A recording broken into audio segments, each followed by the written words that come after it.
A group of white South Africans will be arriving in Washington, D.C. on Monday by way of a State Department chartered plane to be resettled in the U.S. as refugees, a source familiar with their arrival told NBC News. Their resettlement comes even though President Donald Trump suspended the State Department's refugee admissions program through an executive order on the first day of his second term. The group's scheduled arrival as the first white South Africans to enter the U.S. as refugees was first reported by a New York Times on Friday. Trump signs an order on January 20th that said the U.S. lacks the ability to absorb large numbers of migrants, and in particular refugees, into its communities in a manner that does not compromise the availability of resources for Americans that protect their safety and security, and that ensures the appropriate assimilation of refugees. But after a public dispute with South African President Cyril Ramaphosa a few weeks later over his signing of a land seizure law, Trump issued a second executive order, both eliminating aid for South Africa and granting an exception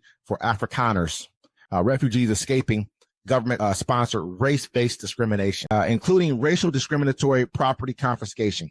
Trump advisor Elon Musk, who was born and raised in South Africa, has described the country as having racist ownership laws, accusing his government of failing to stop what he refers to as a genocide against white farmers. The South African government expressed its concern to the Trump administration regarding the refugee status granted to its citizens in a Friday phone call between the South African Deputy Minister Alvin Botts and the U.S. Deputy Secretary of State Christopher Landau. According to South African readout of the call, Botts disputed the Trump administration's position that the white South Africans are refugees, adding that the allegations of discrimination are unfounded.